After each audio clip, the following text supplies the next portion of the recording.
And good afternoon. You're listening to Ken Hudnall. This is the Ken Hudnall Show. Coming to you from our studios right here in exciting El Paso, Texas. Gateway to the Old West and the most haunted city in the country. Well, today's July the 9th, the 190th day of this year. Just 175 days remaining to the year's over with, and we'll be starting a new one. It's celebrated with some fun observances like National Sugar Cookie Day, Fashion Day, National Don't Put All Your Eggs in One Omelet Day. You got to wonder who comes up with these things. Historic events in 1816, Argentina declared its independence from Spain. And in 1868, the 14th Amendment was ratified to the U.S. Constitution that guarantees citizenship and equal protection to all people born or naturalized in the country. That's under attack at the moment. Birthright citizenships is being reevaluated. And in 1944, U.S. forces secured the island of Saipan during World War II. Well, let's see what stories we have in the news, because there's always something going on.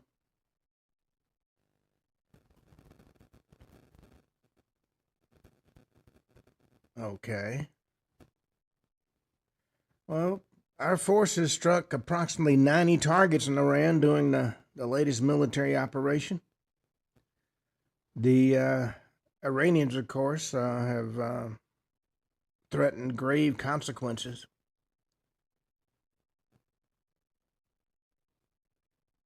Widened a fast-moving exchange after the end of the ceasefire.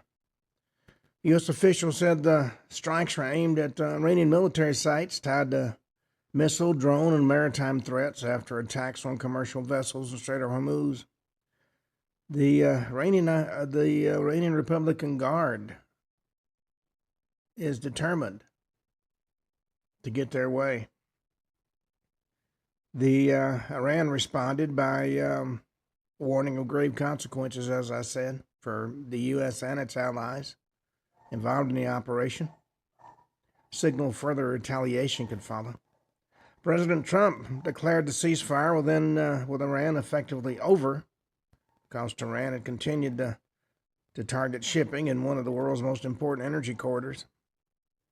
Renewed fighting sent the oil prices higher and raised concerns that the conflict would again spill across the Gulf. Iranian forces have also launched missile and drone attacks on U.S. positions in the region, according to reports, while Gulf states issued safety advisories amid escalating exchange. The Iran's not going to be happy until everything has been leveled. Well, the drone offensive hits Russian oil tankers and refineries at industrial scale as Moscow bans diesel exports. Ukraine launched one of its broadest recent drone offensive against Russia's maritime and energy networks this week, claiming strikes on 21 vessels in 3 days, as attacks on major refineries deep inside Russia intensified pressure on Moscow's fuel supplies. The wave of attacks offered a striking display of Ukraine's growing long-range capabilities. On Wednesday, President Zelensky met President Trump at the NATO summit in Ankara, where Trump said the U.S. would allow Ukraine to manufacture Patriot air defense interceptors, and two leaders discussed a potential drone agreement. Russia, I'm sure, now regrets ever starting that war.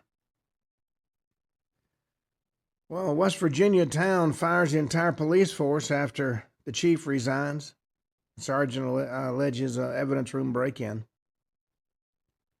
Tiny West Virginia town's at the center of a growing controversy after its entire police department was abruptly relieved of duty just days after its police chief resigned, sparking public backlash, allegations of government overreach, and growing demands for transparency.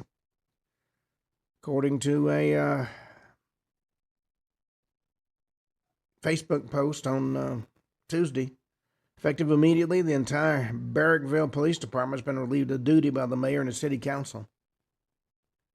We are sincerely grateful for the support, trust, and encouragement shown to us by the community during our service. It's been an honor and a privilege to serve and protect the town. Well, the announcement stunned residents and marked the apparent collapse of that small department just months after officials celebrated hiring a new chief to rebuild the agency. December 2025, the department announced Zachary Freeburn's appointment as its new full-time chief of police, highlighting his graduation from the West Virginia State Police Academy. His bachelor's degree in criminal justice is an advanced drug recognition expert certification. They said, we look forward to continuing to rebuild and strengthen our department to better serve our community. And we're excited to once again have a full-time officer leading the agency. Less than 7 months later, everything unraveled. Last week, the department announced that Freeburn had resigned effective immediately. Agency Sergeant Hunt would serve as officer in charge while assuring residents the police operations would continue. Well, that didn't go very long either. Well, Justin Vanderland's retirement announcement comes with a well-earned hat tip to SI swimsuit legend Kate Upton. Justin Vanderland announced on Wednesday that this season would be the last of his career.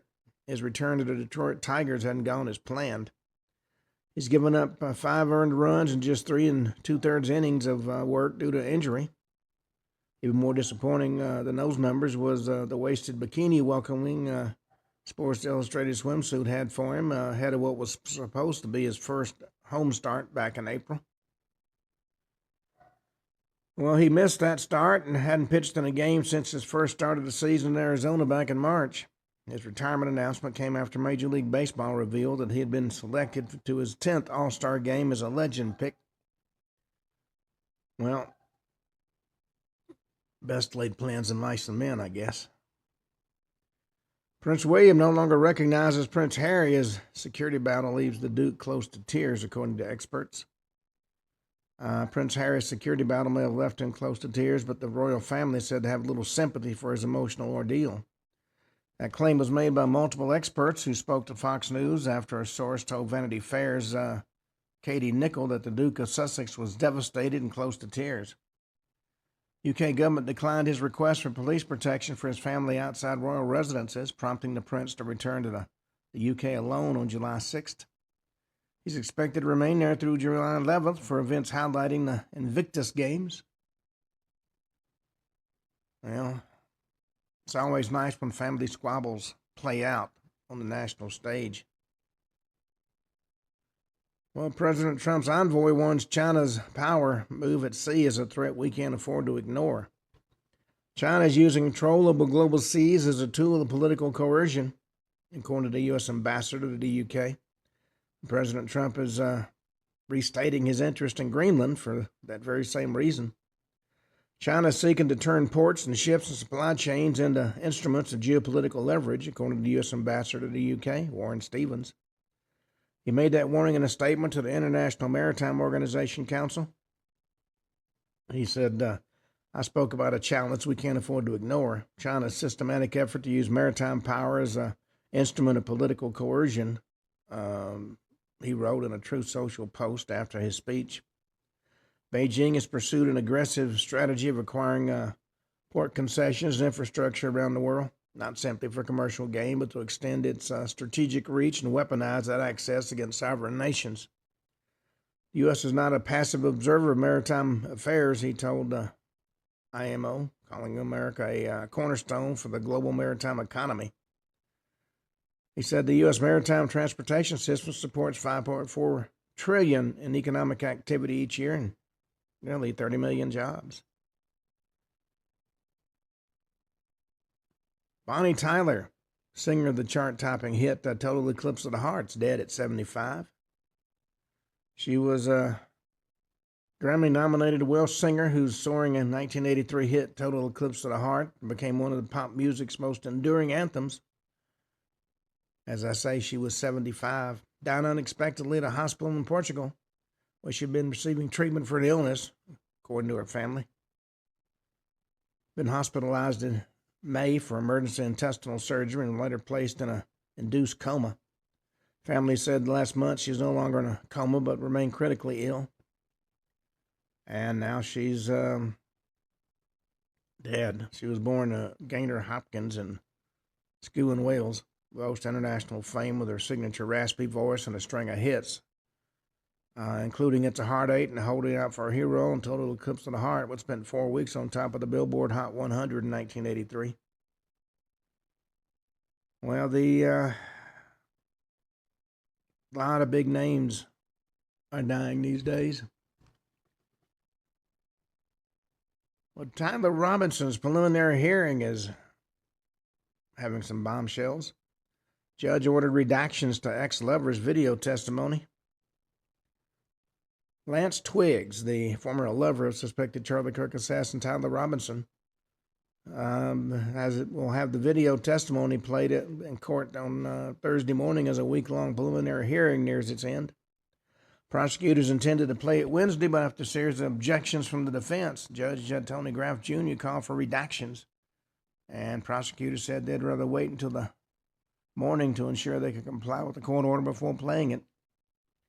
Kirk's widow Erica shared several emotional embraces with her mother-in-law, Kathy Kirk, also wiping tears when the family attorney, Jeff Neiman, asked the court to play the unredacted video for all the world to see. From the gallery, she appeared to urge the lawyer to approach the podium for the first time since the hearing began on Monday. Playing on the redacted version would create doubt and distrust in the judicial system, Neiman argued. Kirk family believes strongly if the evidence is being admitted in the preliminary hearing, it should be made public for the world to see. No redactions. The court has the tools at its disposal to make sure the defendant receives a fair trial. You'll use them if you find that you need to. Well, it's going to be interesting to see how this hearing actually plays out. Left-wing host presses El Sayed over a physician claim questioning honesty of the Michigan Democratic Senate hopeful. Left-wing host Med Hassan pressed a Michigan Senate candidate Abdul El Sayed on Wednesday over why he called himself a physician despite not having a valid state medical license as the Democrat competes in a closely watched primary. He said, you got attacked by your rivals for calling yourself a physician, not just a doctor, even though you don't have a valid state medical license in New York or Michigan, which apparently is what you need legally to call yourself a physician, Hassan said. You wish you just stuck to calling yourself a doctor, which you are, to avoid all this controversy and attacks on your physician status. And he said, at the end of the day, it's not about whether or not I'm a physician or a doctor. It's not about my education. It's about whether or not your kid gets a good education. Hassan said that's a good line, but people will say it's also about did you tell the truth. And for some reason, this year we've got a lot of Muslims striving for political power, leaving... And it's also raising the issue of socialism becoming a mainstream movement in this country, which will be a sad day if it gets to, if we get more mandamis. Well, Graham Plattner proves candidates can't outrun secrets and scandals. Well, if you want to run for an office, it's going to be heavily contested in the general election. Begin considering your decision. Specifically, the Gospel of St. Luke, chapter 8, verse 17. For nothing is secret that won't be revealed, or anything hidden that will not be known and come to light. Well, Roman Catholics have long been urged to reflect often on the four last things: death, judgment, heaven, and hell. The judgment comes along with the consideration of man or woman's entire life. The fundamental premise about the nature of God is that God knows all. He's omniscient, omnipresent, and omnipotent. Well, a lot of secrets in Plattner's past have come to light. Even his biggest supporters urging him to drop out of the campaign. He won't do it. Well, a girl who was allegedly sexually harassed by a trans athlete in the the SCOTUS case, talks out after historic ruling. Adelia Cross, the Supreme Court's ruling in West Virginia women's sports case wasn't just a legal victory, it was a personal victory. Cross, a Bridgeport High School student in West Virginia, said the ruling gave her a sense of peace after years of speaking out about the transgender athlete at the center of the case. Cross has alleged the athlete made comments to her in a girls' locker room and that amounted to a sexual harassment when both were students at the Bridgeport Middle School. Fox News is not naming a trans athlete because the athlete's a minor.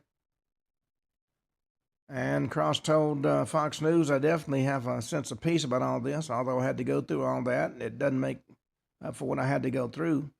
I know other girls can be protected, like my sister and my friends who are still on the team. She also sent a message to that athletes in the wake of the ruling. Jesus Christ loves the athlete and is a place for that athlete if they want to be there. Cross and her parents previously told Fox News the alleged sexual harassment occurred in the girls' locker room during the 2022-2023 school year.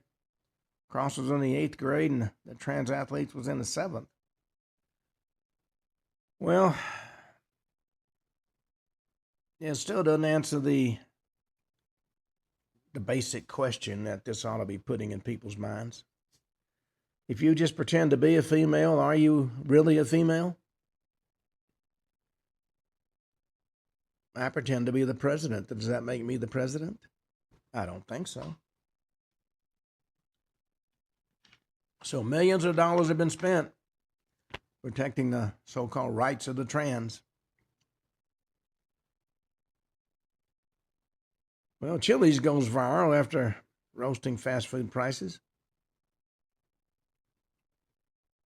Chili's, which is a restaurant chain we used to like to go to, took a shot at fast food prices on social media and got a lot of love in return.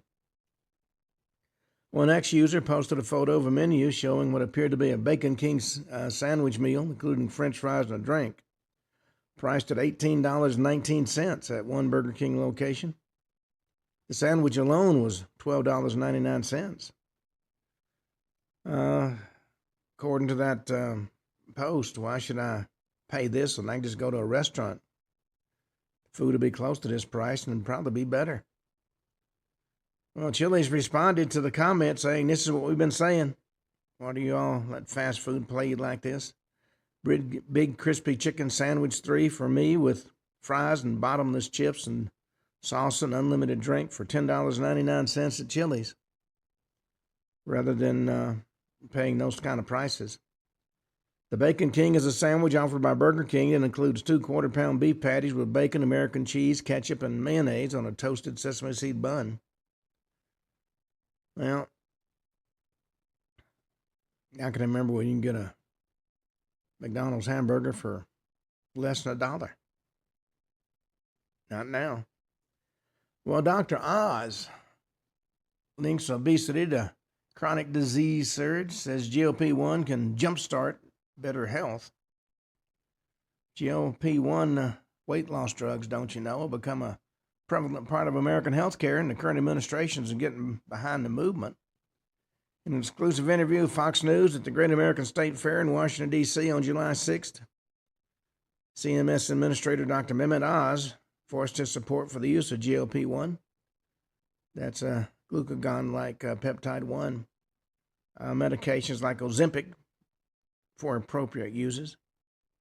He said, I'm a fan of GLP-1 drugs when used correctly. They do help people who are overweight lose weight quite effectively. They're not a replacement for diet and exercise, but they might jumpstart the system so it's easier for you to use healthier tactics. That's especially helpful for those who may have trouble moving due to joint pain or experiencing internal dysfunction, he said. Well, there's a lot of support for GLP-1. There's a lot of folks that think it's a terrible thing. Well, Steve Hilton says the Democratic Party is completely without principle. And he may well be right. The far left has really gotten control of the party. It's not the party of when I was growing up. Not by any means. Well, Florida TV boss has ripped a cringeworthy post as the anchor's bikini-clad social media post has sparked a buzz.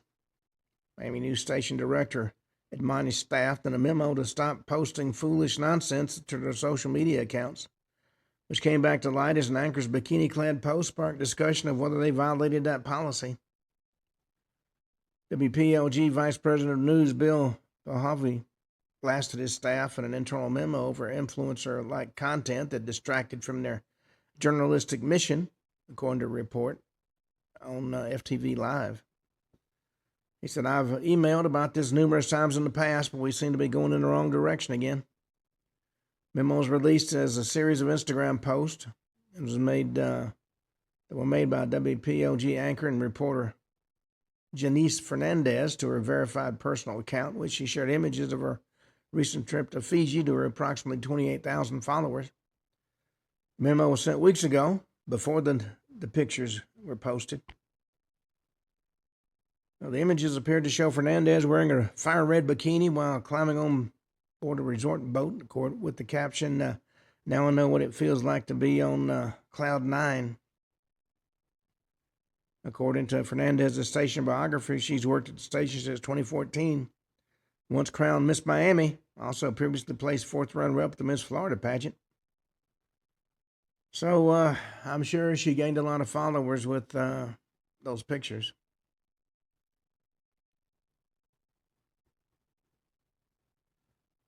Well, Graham Plattner's scandal is showing how the media's Me Too movement has collapsed. New York Times reporter Jody Kenner made it sound like the Me Too phenomena she spurred on was dead. Began with the Hollywood power broker Harvey Weinstein and collapsed when it came to Democratic candidates like Graham Plattner in the crucial Maine Senate race against Republican Senator Susan Collins. These allegations led to Plattner actually suspending his campaign yesterday. Kenner's stories on Weinstein became a feminist movie titled She Said, and she was played as the heroine by actress Zoe Kazan. But she wasn't a feminist when it came to Plattner. On CNN's afternoon show, The Arena, on June 10th, Kenner dismissed the allegations made in a June 4th article in her own newspaper by two other female reporters. They found ex-girlfriends identifying unsettling behavior featuring liberal Jenna Rassicot and conservative Lindsay Fifield. Well, sometimes you get a real double standard coming out of the mainstream media. Well, we've been talking about a lot of unusual topics. And I'm going to talk about the latest releases and information about the Kennedy assassination. You know, for over 36 years,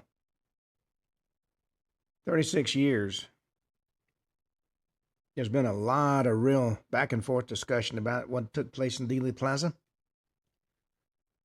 I remember watching the assassination when it happened, in 1963.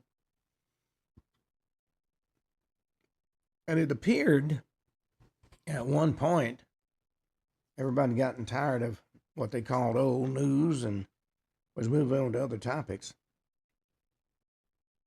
But I really got doing a class discussion. When I asked a question of a social studies teacher and got a socially acceptable answer that made no sense. I said, what at the end of the day, what's the real proof that Lee Harvey Oswald assassinated President Kennedy? Because our government said so. Well, turns out our government was also hiding a lot of files and records. There have been a lot of promises over the years by various elected officials that all those things are going to be released. And that didn't happen until March 18th, 2025. That's when the National Archives released the final unredacted records of the Kennedy assassination records collection. I'm sure the thought was if they just released a mountain of records, anything that would cause issues would be kind of overcome by events. That didn't happen. The lone gunman theory, which had been spouted for over 60 years, finally ended. We got what amounted to a records trial in 2025 that came up with an entirely different verdict. And all those who questioned the Warren Commission, who'd been dismissed as conspiracy theorists and lunatics, were vindicated. We're going to talk about what's been referred to as the 7 seconds that broke America and the final silencing of the so-called assassin in a Dallas Police Department basement. We now know the story of what happened in '63. We know a whole lot more than we did.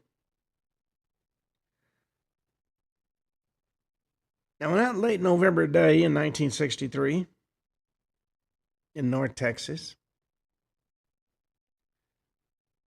Main Street was, to use the Texas expression, hot enough to fry an egg. The presidential limousine, which was a customized 1961 Lincoln Continental, drove through a sea of over 150,000 cheering Texans. For President Kennedy, the trip was a political tightrope walk, but by the time the motorcade reached the corner of Main and Houston, all the perceived tension in what was called a hostile city seemed to have vanished. People actually celebrating the president and first lady driving that motorcade. In fact, according to reports, Nellie Connolly, the governor's wife, turned to President Kennedy and remarked, "Mr. President, you can't say Dallas doesn't love you." In response, Kennedy smiled and said, "No, you can't." Those are his final words, according to all reports. Well, at 12:29 that afternoon, the limousine made a slow, deliberate turn onto Elm Street, passed directly underneath the shadow of the Texas School Book Depository. For some reason, which has still not been elucidated, the vehicle slowed to about 11 miles an hour. Now, it was a pace that made the president literally a stationary target for anybody watching from the southeast corner window on the 6th floor of the School Book Depository. At precisely 12:30 that afternoon, the silence of the plaza was shattered. According to the 2025 synthesis of forensic and witness data, the sequence of events happened in what would be referred to as an impossibly tight window of time. The first shot, which many witnesses mistook for a motorcycle backfire, is believed to have missed, possibly hitting the pavement or maybe a tree branch. The second shot, the foundation of the single bullet theory, entered the president's back, exited his throat before hitting Governor Connolly in the back, chest, wrist, and thigh. According to the Zapruder film, in frame 313, the fatal head wound occurred. The president was pushed violently back and to the left, which shows that every shot did not come from the back, as we have been told for many years. Now, for over 60 years, the official narrative has been based on the lone nut theory that insisted only 3 shots were fired, all from the 6th floor of the Texas School Book Depository. But the March 18, 2025 records release included the unredacted Hudnall report and a digital restoration of the Dallas Police dicta belt recordings. The 2025 verdict utilizes advanced waveform analysis, which was impossible in 1963. And this report confirms a high probability of a 4th shot originating from behind the picket fence on the grassy knoll. This forensic breakthrough finally aligns the scientific data with the testimony of over 50 witnesses who ran toward the knoll immediately after the shots. This was the so-called smoking gun that proves the Dealey Plaza was a crossfire zone and not a lone nut gunman. Now, to understand the silence, you have to look at the Warren Commission Exhibit 399, famously known as the magic bullet. This was the bullet that supposedly changed direction in midair. Arlen Specter came up with that theory to account for all the injuries in the car. 2025 declassifications of the Oak Ridge National Laboratory metallurgical files tell a different story. And these records that have been suppressed for decades reveal that the lead fragments recovered from Governor Connolly's wrist did not match the lead composition of Exhibit 399. Furthermore, the 2025 high-resolution forensic scans of the bullet reveal microscopic striation anomalies that suggest the bullet may have been planted on a stretcher in Parkland Hospital to provide a convenient link to Oswald's rifle. Magic bullet wasn't a miracle of ballistics, it was a miracle of evidence manipulation. You know, the government was under a great deal of pressure to bring the discussion of the Kennedy assassination to an end. And what better way to do it than based on evidence you control? Now, as the echoes of the shots hung in the air, Lee Harvey Oswald, according to the story, moved with the calm of a man who had rehearsed his exit. He was encountered in the second floor of the lunchroom 90 seconds later by a Dallas police officer. He was described as unruffled, so he was cleared to leave the building. And his journey through Dallas was a series of stops, a bus, a taxi, a brief return to his rooming house on North Beckley Avenue to retrieve a jacket and a .38 caliber revolver. Flight ended in bloodshed at 1:15 when Officer J.D. Tippett was gunned down in Oak Cliff. That was also laid at Oswald's doorstep. The manhunt finally converged on the Texas Theater. As the lights went up during a screening of War is Hell, Oswald supposedly stood up and yelled, "This is it." Now, how did the police track Oswald to the theater? A witness called the police and said a man had gone into the theater without buying a ticket. Hardly a felony accusation. What came out on the police radio was the president's assassin was at the theater. When the police came in, according to reports, Oswald pulled his pistol, but it had a defective firing pin, it was determined later. We almost had suicide by police, but instead of shooting him, they just overwhelmed him. After a violent struggle, he was subdued and led out into the Dallas sun.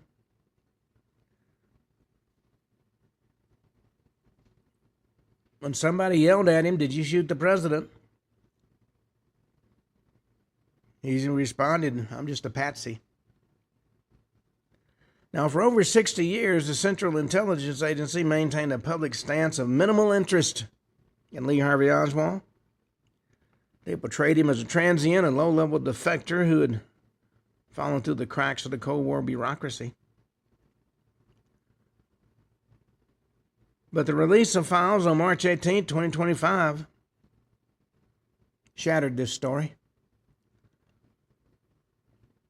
A document marked RIF 104-130003 10041 put a different spin on things. This particular document showed that a 201 personality file was open on Oswald years before the assassination. 201 files are normally created for employees. Far from being a mystery, Oswald was a known man whose life was mapped out in a folder monitored by the Counterintelligence Special Investigation Group. To the agency, Oswald wasn't a stranger. He was the subject of intense, high-level scrutiny. Now, the 2025 declassification of records confirmed that James Angleton, the legendary and paranoid chief of CIA counterintelligence, had Oswald on a specific flash watch list. That meant any movement Oswald made, any change of address, any border crossing, any political application, triggered an immediate notification to Angleton's office. And this evidence, of course, is the cornerstone of an argument that a man under the flash surveillance doesn't simply slip away to Dallas to commit the crime of the century without the knowledge of his watchers. This so-called silence wasn't an admission of incompetence on anybody's part. It was actually a concealment of total awareness. The CIA knew, beyond a shadow of a doubt, Oswald was in Dallas. One of the most explosive revelations from the 2025 files involves Oswald's trip to Mexico City in late September 1963. The new documents show that the CIA's Mexico City station, under the direction of a man named Win Scott, had Oswald under full spectrum surveillance through what was called Operation Leanvoy. 2025 digital restoration of the Leanvoy intercepts confirms the existence of intercepted phone calls where a man identifying as Oswald spoke to the Soviet embassy. Furthermore, the 2025 file suggests that photographs of Oswald, Mexico City did exist, but were deleted from the records because they showed him in the company of known intelligence assets. The so-called missing photo was a calculated redaction, not a technical failure. And there's also still the question of, was the man who identified as Oswald in Mexico City actually Oswald?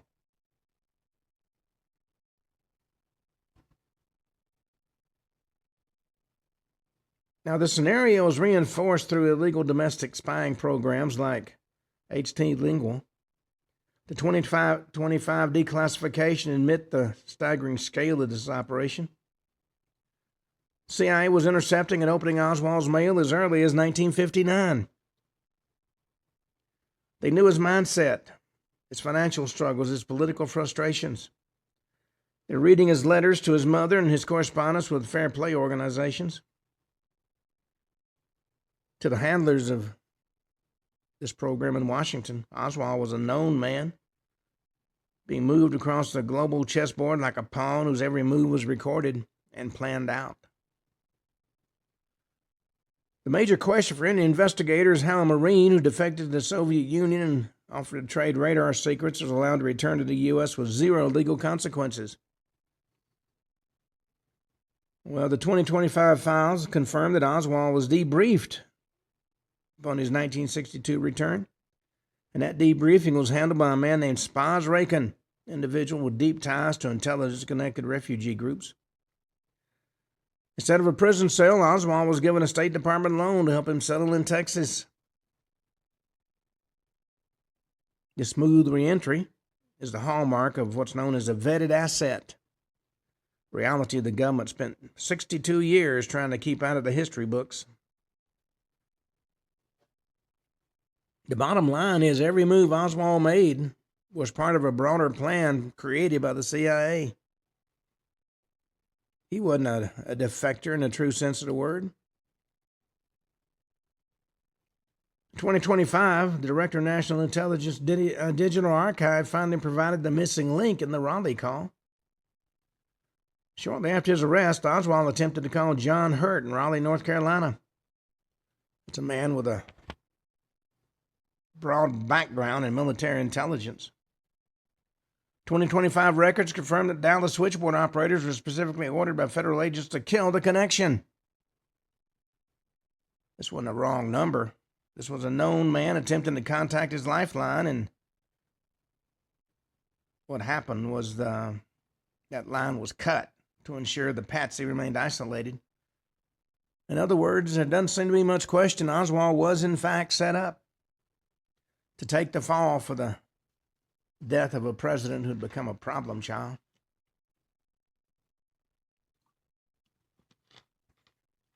Well, by sundown on November 22nd, 1963, the government didn't need to investigate Lee Harvey Oswald. They already had his psychological profile, his handwriting samples, his dental records. What followed was literally the lid of a box being shut on that the government's been sitting on for over 60 years. In the summer of 1963, New Orleans became the laboratory where the patsy was refined. At the corner of Camp Lafayette Street stood a building that served as the ultimate symbol of what many investigators referred to as the silence, where Oswald was distributing Fair Play for Cuba leaflets stamped with the address 544 Camp Street. The 2025 declassification confirmed that the building's other entrance, 531 Lafayette Street, led directly to the office of Guy Bannister. Now, Bannister held himself out as a private investigator, but he was no ordinary private investigator by any means. He was a former FBI special agent in charge with deep ties to anti-Castro paramilitary groups. 2025 files proved that Bannister's office was a hub for intelligence assets. The game being played was very simple. Oswald was used to create a pro-communist cover in the very same hallways where the most radical anti-communist operations are being planned and carried out. Now, for decades, the mainstream media characterized New Orleans DA Jim Garrison as a conspiracy theorist. That was because of his prosecution of a businessman named Clay Shaw. But the March 18, 2025 release included the unredacted document, which finally admits that Shaw was a highly valued covert contact for the CIA's Domestic Contact Service. Yes, the CIA's fingerprints are all over this. 2025 verdict is very clear. The government committed perjury during the 1969 trial by denying Shaw's intelligence ties. He was what's known as a known man in the New Orleans elite, used by the agency to bridge the gap between respectable commerce and clandestine operations. Oswald's public performances, and that's what they were, on Canal Street, stage scuffles and television appearances and radio debates are pointed to in the 2025 files as what's known as legend building. New documents suggest these events were monitored and potentially orchestrated by individuals linked to the CIA's Directorate of Student Groups. Yes, they have an organization directly pointed at utilizing and manipulating student groups. These weren't the acts of a sincere Marxist, but a series of calculated optical events designed to ensure that when the shots rang out in Dallas, the communist assassin narrative was already deeply embedded in the American psyche. And no figure in the New Orleans narrative is more mysterious than David Ferry. That was the pilot with links to the Civil Air Patrol and to Carlos Marcello. 2025 files provided the final unredacted pages of Ferry's internal security profile, confirming he was the connective tissue between the disparate groups in Louisiana. More importantly, the 2025 record suggested Ferry's sudden death in February 1967, just as Garrison was getting ready to arrest him, was treated with high priority interest by the CIA's Office of Security. And the mystery around Ferry was maintained to prevent the public from seeing the bridge between a lone nut and a professional clandestine cell. And one of the most persistent local legends in Louisiana was the 1963 sighting of Oswald, Guy Bannister, and David Ferry in the small town of Clinton, Louisiana. Residents claim they saw that trio in a black Cadillac while Oswald attempted to register to vote. The March 2025 declassifications, including a previously suppressed FBI memo, confirms agents found the town's registrar testimony highly credible. However, the mystery had to continue because the Clinton sighting proved Oswald wasn't a lone drifter, traveling with the very men the government later claimed he never knew. A lot of lies were told to the American people. And because of the manipulation of the media and something similar to Operation Mockingbird, they sold that story. And we bought it hook, line, and sinker. 2025 files contained internal CIA damage control memos from 1967 proved the agency was actively working to thwart and discredit Jim Garrison's investigation. These documents showed the so-called silence wasn't just about the assassination itself, but about protecting clandestine infrastructure in New Orleans. The 2025 files confirmed that the Mockingbird media strategy was used to steer the public away from the Crescent City's darkest secrets. And that Mockingbird media strategy, of course, is Operation Mockingbird, which was a known CIA operation. By the time Oswald left New Orleans for Mexico City, assuming that was Oswald, left behind a trail of known associations that spanned from the elite clubs of the French Quarter to the rural roads of East Feliciana, Paris. In New Orleans, the patsy was created. In Dallas, he was used. 2025 releases was finally allowed to Big Easy to speak the truth, so to speak. Well, for 60 years, the story portrayed Jack Ruby as a distraught patriot and a bumbling small-time strip club owner.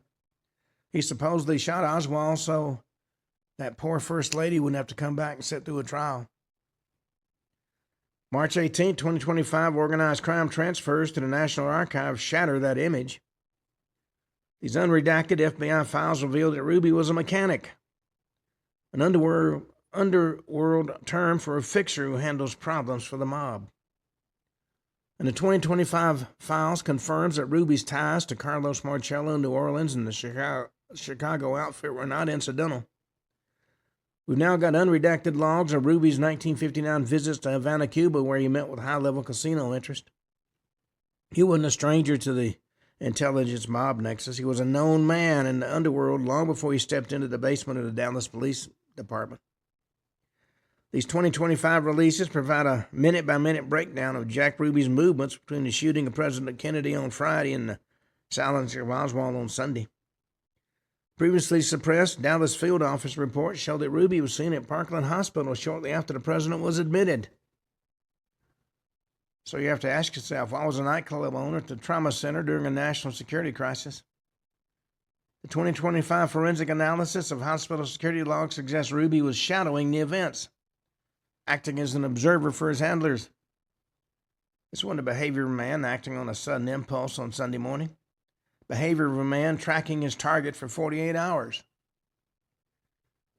At 11:21 in the morning on November 24th, 1963, the world watched as Ruby lunged from a crowd of supporters to silence the patsy. 2025 Internal Affairs memo from the Dallas Police Department reveals a series of calculated anomalies.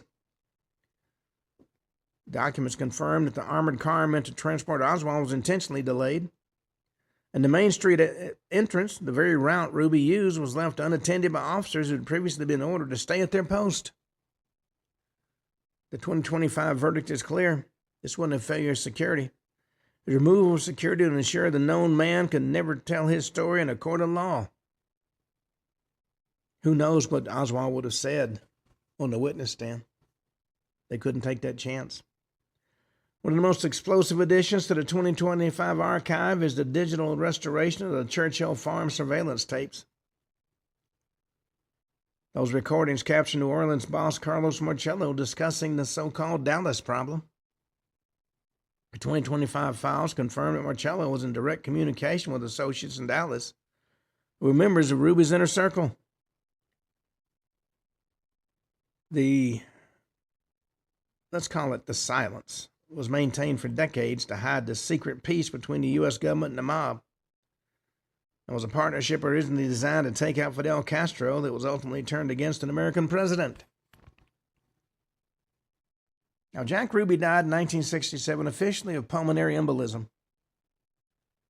But the 2025 medical declassifications from the prison hospital show a pattern of irregular treatment in the presence of unidentified physicians who had links to government-sponsored research. Ruby claimed he was being injected with cancer. They were dismissed as paranoia for 60 years. The 2025 records show that the conspiracy didn't end with Oswald's death. It continued until Ruby himself was contained, as they put it. In the final analysis, Ruby was a disposable asset in a game where the stakes were the very survival of the state.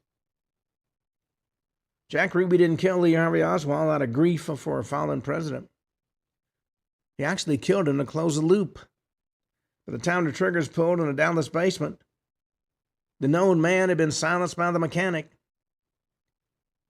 And the mystery of what happened began its 62-year reign over the American consciousness.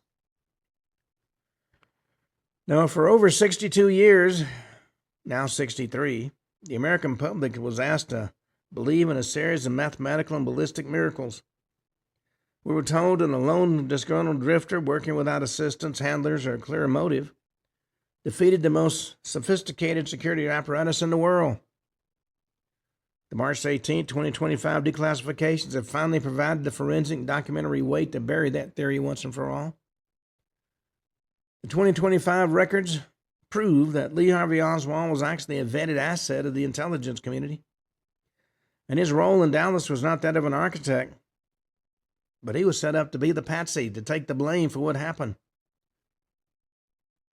The silence over what took place wasn't maintained to protect the truth. It was maintained to protect the institutions that failed or succeeded, depending on your point of view, that day in Dealey Plaza. Now, one of the most frequent questions asked by skeptics is, if there was a conspiracy, why did it take so long to come out? Well, the 2025 file release actually answered that question as well. The documents released in March of 2025 revealed that the redactions were not kept in place to protect living witnesses, but to hide the methods and sources that remained in use for decades. The silence that descended on this matter was actually a matter of national security, not because of what happened in 63, but because of the clandestine infrastructure that remained active throughout the Cold War and beyond. To admit the truth about Oswald is to admit that the lines between the deep state and the underworld have been blurred since the end of World War II. By identifying Lee Harvey Oswald as a known man, the narrative now shifts from a random act of violence to a systematic operation. The March 2025 releases regarding Operation Linvoy, HT Lingual, and the CISIG watch list proved the government did not miss Oswald, they actually managed him. And that realization changes how we view American history. It actually suggests that the tragedy in Dallas was not a fluke of history, but the consequence of a secret government operating outside the bounds of the Constitution. The deep state, if you will. The 2025 files are not just a record of the past, they're a warning for the future.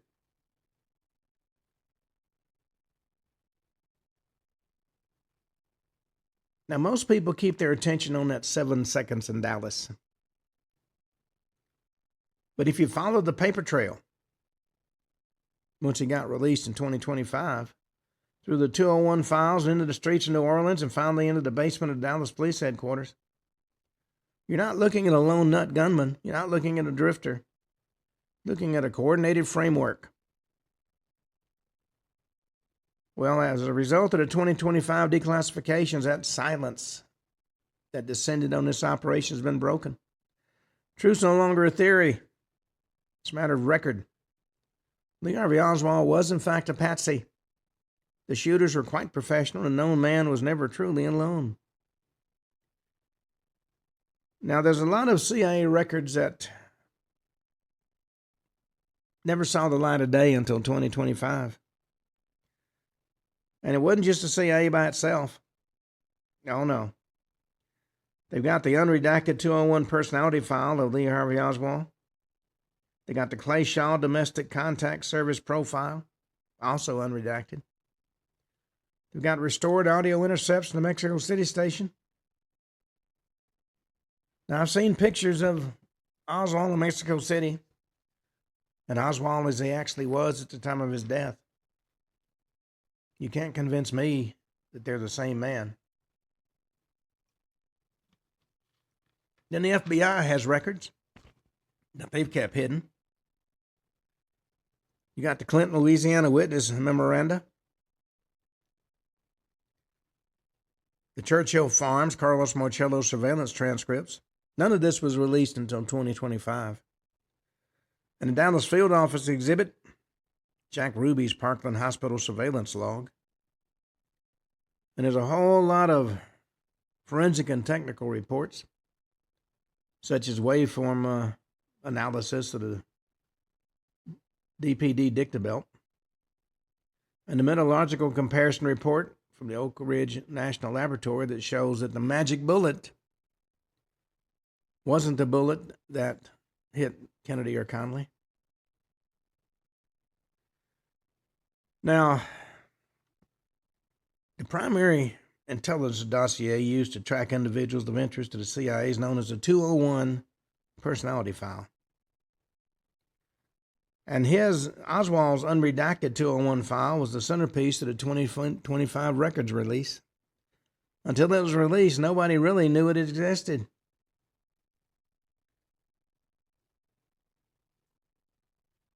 Now, the Counterintelligence Special Investigation Group I mentioned was a secretive unit within the CIA that monitored vetted assets and managed internal security threats.